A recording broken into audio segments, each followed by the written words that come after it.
Sepak bola dan strategi adalah hal yang tak bisa dipisahkan dalam sebuah pertandingan. Entah itu strategi menyerang atau bertahan sekalipun seperti parking bus ala Mourinho. Dan demi berjalannya sebuah strategi, pelatih harus jitu meracik formasi apa yang akan dimainkan.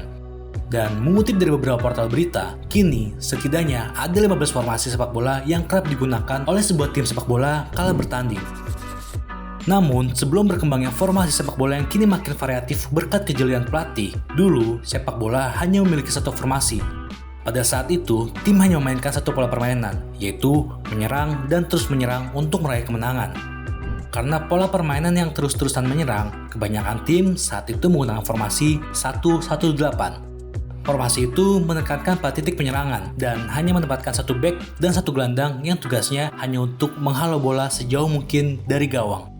Meski dianggap aneh, tidak seimbang, dan hanya fokus pada taktik menyerang saja, nyatanya formasi 1-1-8 merupakan formasi andalan setiap klub pada saat itu.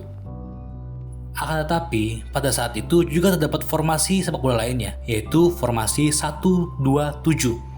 Pada formasi ini, taktiknya kembali masih menekankan pada titik penyerangan. Namun, pada formasi ini mulai ada sedikit permainan yang berbeda. Saat itu, dua gelandang dan satu bek diminta untuk saling bekerja sama untuk menghalau bola ke depan, di mana para penyerang siap untuk menyambut. Formasi yang terbilang aneh pada sepak bola modern ini pun nyatanya merupakan formasi yang populer bagi persepak bolaan pada masa itu. Bahkan, formasi 1-2-7 juga dipakai oleh timnas Inggris saat melawan Skotlandia yang saat itu menggunakan formasi 2-2-6. Selain formasi yang berbeda, taktik yang dimainkan kedua negara ini pun jelas berbeda.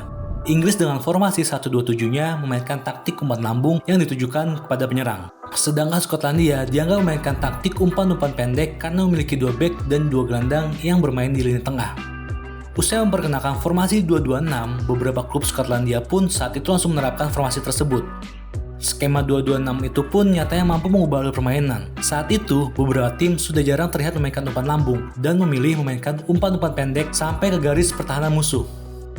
Seiring berjalannya waktu dan prinsip menyerang memiliki kelemahan, terbentuklah formasi 2-3-5 yang beken pada tahun 1880 sampai 1925. Formasi 2-3-5 ini diisi 2 bek, 3 gelandang, dan 5 penyerang. Saat itu, salah satu tim yang sukses dengan formasi piramid ini adalah Preston North End yang berhasil memenangkan Liga Inggris dan FA Cup pada 1889.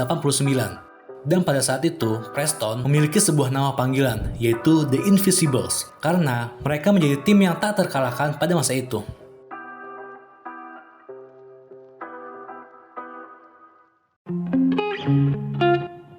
Selain membuat terobosan nomor punggung di jersey tim, Herbert Chapman, juru taktik Arsenal era 1925-1934, ia pada waktu itu juga membuat formasi yang berbeda dengan tim lainnya, yaitu 3-2-2-3, atau yang dijuluki formasi WM. Kala itu, Chapman berpikir bahwa lini belakang sama pentingnya dengan lini serang. Ia pun sama-sama menempatkan 3 pemain di lini serang dan di lini belakang. Sedangkan untuk penyeimbang permainan, Chapman meletakkan 2 gelandang jangkar dan 2 playmaker di lini tengah yang dianggap sebagai poros permainan. Berkat kejelian Chapman ini, Arsenal berhasil memenangkan 5 gelar juara Liga Inggris dan juara Piala FA di era 1931 hingga 1939. Di tahun 1950-an, formasi sepak bola kembali mengalami perkembangan. Formasi yang menggunakan 4 back hadir, yaitu 4-2-4. Formasi ini menerapkan 4 pemain back dan 4 penyerang. Sedangkan 2 gelandang sisanya bertugas sebagai penghubung dan membantu pertahanan saat bek kanan ataupun kiri maju untuk membantu penyerangan. Formasi 4-2-4 ini juga pernah digunakan oleh timnas Brazil pada pagelaran Piala Dunia tahun 1958, yang dimana mereka berhasil keluar sebagai juara. Usai hadir formasi 4-2-4, formasi 4 back lainnya pun hadir, yaitu 4-4-2. Formasi yang bisa dikatakan formasi yang paling populer di dunia sepak bola hingga kini. Formasi ini menerapkan 4 back, 4 pemain tengah, dan 2 penyerang. Formasi ini sangat mengandalkan serangan oleh pemain sayap dari kedua sisi lapangan, yang biasanya dibantu oleh bek kanan dan bek kiri yang ikut membantu penyerangan. Gol dari formasi ini biasanya diciptakan berkat umpan lambung diagonal dan umparan silang yang dapat membongkar pertahanan lawan. Maka dari itu, banyak pihak menganggap bahwa formasi ini merupakan formasi paling ideal, karena tim akan lebih seimbang dalam menyerang maupun bertahan. Pelatih-pelatih top yang menjadikan formasi 4-4-2 ini sebagai formasi andalan mereka ialah Arrigo Sacchi, Fabio Capello, dan tentunya Sir Alex Ferguson yang kala itu menukangi Manchester United. Dan hampir di setiap pertandingannya, Sir Alex Ferguson memainkan formasi 4-4-2. Dan buktinya, Manchester United berhasil meraih banyak gelar juara.